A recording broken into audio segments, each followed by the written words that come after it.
Hello everyone, this is Anjali और स्वागत है आपका मेरे चैनल लर्न विद अंजलि में। इस वीडियो में हम डिस्कस करेंगे convention on international trade in endangered species of wild flora and फोना। इससे प्रीवियस वीडियो में हमने UNCLOS के बारे में डिस्कस किया। सो अगर आपने वो वीडियो नहीं देखी है तो आप उसको जाके देख सकते हैं, इससे प्रीवियस वीडियो ही हुआ है। Now we will discuss about CITES, convention on international trade in endangered species of wild flora and fauna. ये क्यों मैं अब आपको बता रही हूँ? मैं इसलिए आपको बता रही हूँ क्योंकि साइट्स की फुल फॉर्म पूछी गई है पास्ट में। So it might come in future कि आपसे साइट्स की फुल फॉर्म पूछी जा सकती है। So what is this sites all about? Sites एक इंटरनेशनल एग्रीमेंट है जो कि अलग अलग देशों के बीच एग्रीमेंट हुआ है between different government with the objective of preservation of planet's plant and animal by ensuring that the international trade in their specimen does not threaten their survival. So what it is saying, ये एक global agreement है जो कि अलग अलग countries के बीच हुआ है, अलग अलग देशों के बीच हुआ है, to protect wild life from illegal trade and over exploitation. ताकि वाइल्ड लाइफ जो है उसको इलीगल ट्रेड से, क्योंकि वाइल्ड एनिमल जो है, एक जगह के वाइल्ड एनिमल दूसरी जगह बेचे जाते हैं और बहुत सारा उनसे पैसा लिया जाता है दूसरे कंट्री से। सो ये जो इलीगल ट्रेड है इसको रोका जाए, और जो ओवर एक्सप्लॉयटेशन है, किसका जो ओवर एक्सप्लॉयटेशन है वाइल्ड लाइफ का, उसको रोका जा सके। क्योंकि इससे वाइल्ड लाइफ क्या होती है, थ्रेटन्ड होती है और वो एक्सटिंक्ट हो जाती है। सो उसके रिगार्डिंग ये साइट्स जो है वो कन्वेंशन है। So it is like a wildlife passport control that ensure animals and plant are not taken from nature and sold in a way that they could harm their survival. So it is just like a passport kind of thing. जैसे हम passport होता है ना, तो हम एक native country के, हम एक जगह के नेटिव हैं। सो हम हमारे पास फुल प्रूफ वहाँ से हमारी पुलिस वेरिफिकेशन और सब कुछ होता है। और अगर हम दोषी नहीं पाए जाते हैं तो हमें पासपोर्ट मिलता है। सो हमारा पासपोर्ट चेक होता है, फिर हम दूसरी कंट्री में एंटर करते हैं। So it is just like that. So दूसरे कंट्री के लिए हम सेफ हो जाते हैं बिकॉज हमारे कंट्री से हमें पासपोर्ट मिला हुआ है, और पासपोर्ट एक इंडिकेशन है कि हम दूसरे कंट्री में जाके कोई क्राइम नहीं करेंगे और हम अपने कंट्री में कोई क्राइम नहीं करके आए and we are safe. So CITES भी कुछ इसी तरीके का है। सो एक वाइल्ड लाइफ पासपोर्ट कंट्रोल जैसा है, जो कि एंश्योर करता है कि एनिमल्स और जो प्लांट है, they are not taken from nature and sold in a way that they could harm their survival. कि वो नेचर से, क्योंकि ये तो रूल बुक हम बनाते हैं ह्यूमंस के लिए, बट एनिमल के लिए भी तो कुछ ऐसा होना चाहिए ना। बिकॉज जो वाइल्ड एनिमल है वो डिफरेंट डिफरेंट पर्पसेस के लिए यूज़ किए जाते हैं। जैसे जो वन ओन राइनो है। सो उसका जो सींग है, उसका जो राइनो का जो सींग है, तो उसको निकाला जाता है, उसको इलीगल ट्रेड किया जाता है क्योंकि वो बहुत सारी मेडिसिन्स बनाने के लिए यूज़ होता है। तो इसके लिए लोग राइनो को पकड़ते हैं, उसको मारते हैं और उसके सींग को निकालते हैं। ये एक एग्जाम्पल है। दूसरा है जो हाथी के दांत होते हैं, जो टस्क होती है, उसको आइवरी के लिए यूज़ किया जाता है, और डिफरेंट डिफरेंट जो ऑर्नामेंट्स होते हैं उसके उसको बनाने के लिए यूज़ किया जाता है। तो इस तरीके से जो एलिफेंट्स हैं उनकी लीगल ट्रेडिंग की जाती है। इसके अलावा बहुत सारे वाइल्ड एनिमल हैं जो स्किन है, ये जो टाइगर है, जो लायन है, इनकी स्किन को निकाला जाता है तो इनका इलीगल ट्रेड होता है। इनकी स्किन को यूज़ किया जाता है because they are very aesthetic, they are like very charismatic. बहुत सुंदर और करिश्माई एनिमल वो होते हैं, तो उनकी स्किन बहुत सुंदर होती है, तो उनकी स्किन को निकाला जाता है। और इसी तरीके से बहुत सारे वाइल्ड एनिमल का ट्रेड होता है, चाहे वो लाइक लायन हो, राइनो हो, या फिर स्नेक की जो स्किन होती है उसको निकाला जाता है। तो इस तरीके से जो वाइल्ड एनिमल होते हैं उनकी इलीगल ट्रेडिंग होती है। तो वाइल्ड एनिमल को पकड़ना किसी भी उनके लाइक उनकी स्किन के लिए, उनके टीथ के लिए, टस्क के लिए, या उनके लाइक यू कैन से सींग के लिए। सो इस तरीके से उनको ट्रैप करना, इन सब चीज़ों के लिए उनको पकड़ना, उनको इलीगल ट्रेड करना, इसी को बोला जाता है, या उनको मारना। सो इसी को बोला जाता है पोचिंग। POACHING, इसी को बोला जाता है वाइल्ड लाइफ पोचिंग। ठीक है। सो ये वाइल्ड लाइफ पोचिंग की जाती है और इलीगल ट्रेडिंग होती है ताकि हम उनसे रिसोर्सेज को एक्सट्रैक्ट करें, उनके उनसे उनकी स्किन, उनके टीथ, उनका जो सींग है या उनके जो हेयर्स हैं, सो इन सबको हम लाइक फोर्सफुली उनसे लें। सो ये सब चीज़ें ना हो, उनकी लीगल ट्रेडिंग ना हो। सो इसी को रोकने के लिए साइट्स का निर्माण किया गया, इसी को रोकने के लिए साइट्स बनाया गया। So some species are completely banned from trade because they are critically endangered. तो होता क्या है कि जब हम वाइल्ड एनिमल को पकड़ते हैं और उनको इलीगल ट्रेड कर देते हैं, दूसरे कंट्री को बेच देते हैं और पैसा कमाते हैं।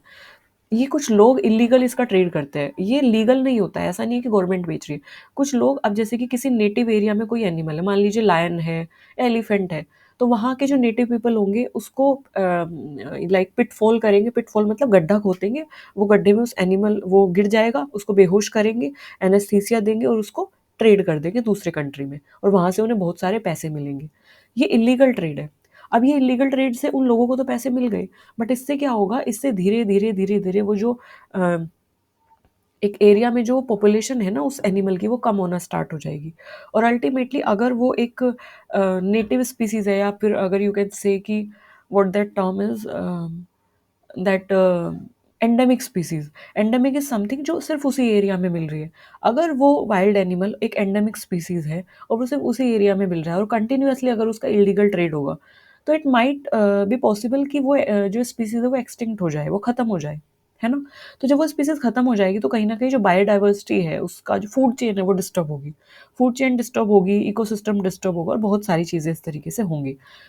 So basically the gist of this thing is that कि जब इल्लीगल ट्रेडिंग होती है, सो चाहे वो स्पेसिमेंस के लिए हो या वो उनके किसी भी अम बॉडी पार्ट को लेने के लिए हो, सो किसी भी वजह से हो, वो जो इल्लीगल ट्रेडिंग होती है उसको रोकने के लिए, बिकॉज़ वो उनके सर्वाइवल को थ्रेटन करता है, वो वाइल्ड एनिमल के सर्वाइवल को थ्रेटन कहीं न कहीं करता है।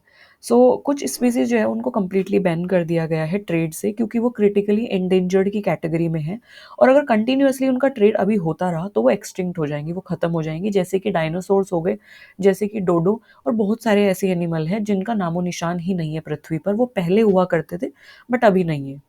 So yes, so this CITES is adopted in 1963 and it entered into force in 1975.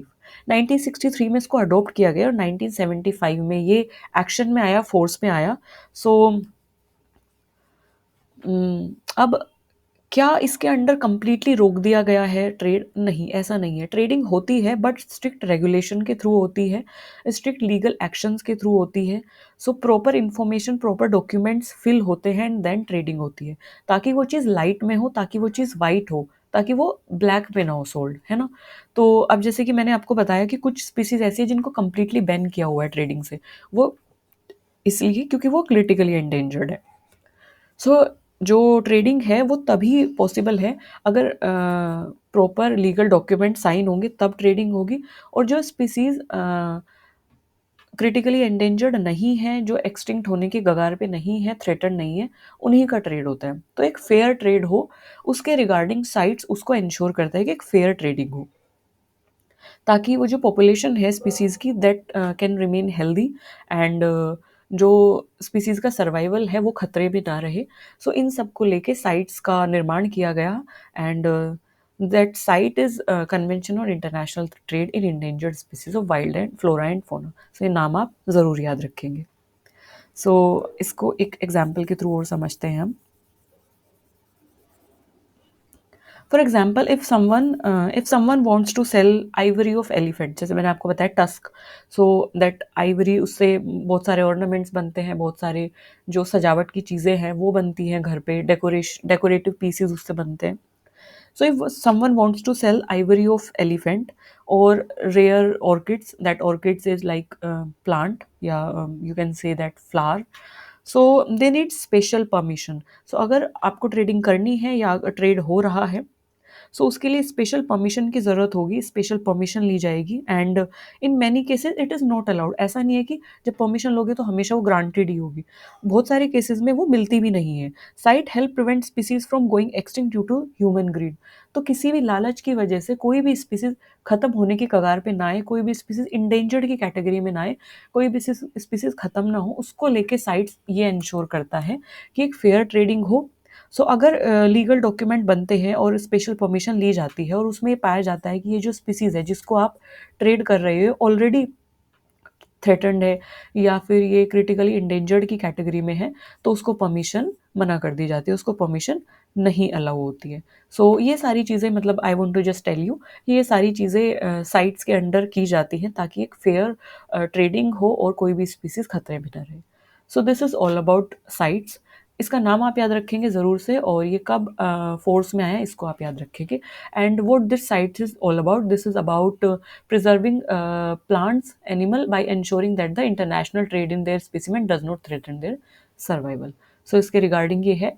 And इसके रिगार्डिंग अगर और कोई चीज़ आपको जाननी है, you can comment me in the comment section, I will be more than happy to cater that. तब तक के लिए हंसते रहिए, मुस्कुराते रहिए, खुश रहिए, and keep learning, keep growing. Thank you for listening me so patiently. Bye bye.